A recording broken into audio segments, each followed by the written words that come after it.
Why do we often find our eyes wandering to the horizon of others' lives, yearning for the milestones they've reached?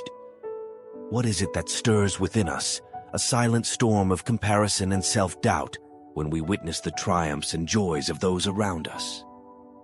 How do we quiet the clamor of comparison that robs us of our inner peace and clouds our self-perception? In the grand tapestry of human existence, each of us is a single thread, vibrant and unique, weaving our own story into the larger design. Yet so often, we lose sight of our own color and texture, mesmerized by the hues of others. We forget that the value of our thread lies not in its similarity to another, but in its distinctiveness. The journey to self-focus is not a path paved with ease. It is a road marked by introspection, a voyage into the depths of our own being. To focus on oneself is not an act of selfishness, but an embrace of self-fulfillment. It is to understand that by nurturing our own gardens, we contribute to the beauty of the whole.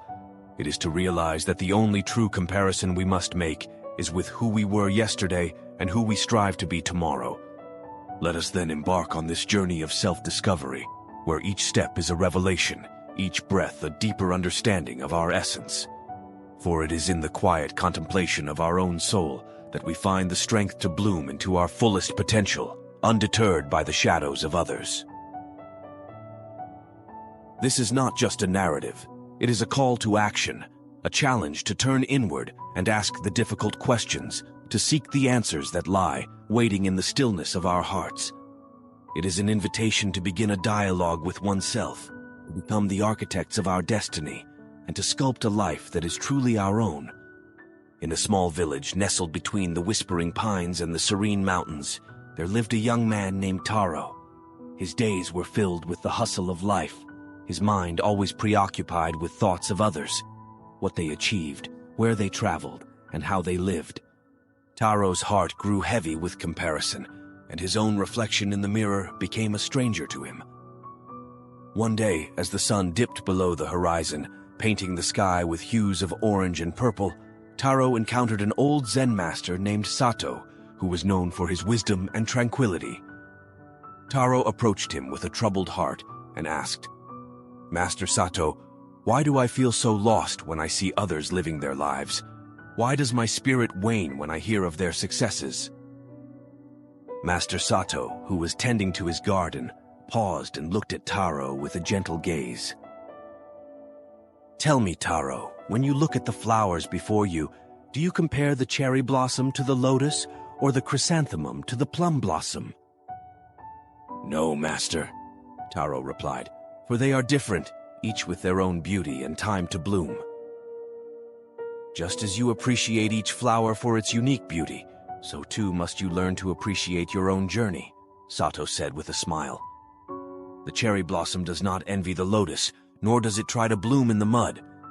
It simply focuses on its own growth, and in doing so, it finds its place in the world." Taro pondered the master's words as the first star appeared in the twilight sky. "But how do I begin to focus on myself?" he inquired. "Start by asking yourself questions that turn your gaze inward," Sato advised. "What brings you joy? What are your dreams? What can you do today that will help you grow?" The answers to these questions are the seeds of your focus. Plant them, nurture them, and watch as your life blossoms into its own unique masterpiece. From that day forward, Taro embarked on a journey of self-discovery. He learned to celebrate his own achievements, no matter how small, and to find contentment in his path. The voices of comparison grew fainter, and in their place a newfound sense of purpose took root. And so, the young man and the Zen master continued their dialogue under the stars, each question a stepping stone to Taro's self-realization, each answer a leaf on the tree of his life. For in the art of focusing on oneself, Taro found the greatest lesson of all, that by nurturing his own garden, he could admire the beauty of others without longing, and walk his path with a heart full of peace.